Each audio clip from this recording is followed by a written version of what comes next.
توتي على الخرطوم في انتظار كرة عبدول اجاجون عن نيجيريا. هدفين في الدوري لعبدول. عبدول يلعب كرة داخل منطقة الجزاء بالراس والكرة في الشباك. جول! هدف اول في المباراة لمصلحة فريق الهلال العاصمي من كرة ركنية على يمين حارس المرمى محمد جاسم، والكرة في الشباك. والهلال العاصمي في الدقيقة الخامسة من المباراة ينجح في تسجيل أول أهداف اللقاء من كرة كانت ركنية لعبدول أجاجون عرضية داخل منطقة الجزاء. متابع سرعاتها عبدول أجاجون عرضية داخل منطقة الجزاء، والمحاولة بعد ذلك في الشباك. والدين خضر بفرد وأمامنا سعد وليد إبراهيم.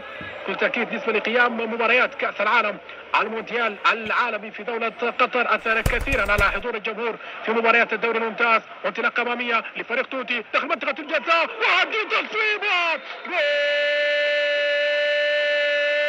الدين حسين يعدل النتيجة لمصلحة فريق توتي الخرطومي. أبناء الجزيرة يعدلون النتيجة. انطلاقة وتمريرة لبهاء حسين على طول في الشباك على يسار علي عبد الله ابو 20 ومبنى نجياب. في فرحة كبيرة للاعبين فريق توتي الخرطومي. انطلاقة وتمريرة من وليد ابراهيم، ممتاز وليد ابراهيم، مرت على فيكتور نانكي وصلت بهاء حسين على طول باليسار في الشباك على عبد الله ابو 20. يعدل النتيجة لمصلحة فريق توتي الخرطومي. هدف لفريق الهلال وهدف لفريق توتي.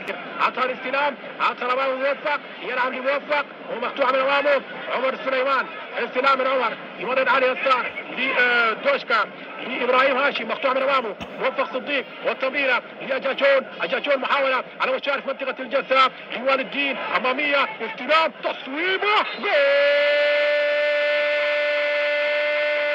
هدف هلالي الثاني عن طريق وليد بخيت. وليد الشعلة من لمسات والتمريرات حتى الرد السريع بلاعبين فريق الهلال العاصمي. فدوهات ما بين موفق واثر الطاهر وصلت لعبدول أجاجون، بعد ذلك لوليد على طول الشعلة في الشباك، في شباك محمد ادم يسجل الهدف على الهلال الثاني. وليد بخيت يشعل المباراة. يتابع في نهايته أجاجون لمسة والتمريرة وصلت بعد ذلك الكرة لوالد الدين خضر بطمة عن بينية للشعلة، استلام دوران في الشباك على طول على يمين محمد آدم يسجل الهدف الثاني لمصلحة فريق الهلال. متابعينا في كل مكان عبر قناة النيلين الرياضية، مباراة مثيرة، مباراة أكثر من رائعة هنا في ملعب استاد الخرطوم، واحتجاجات من قبل الجهاز الفني لفريق توتي الخرطوم.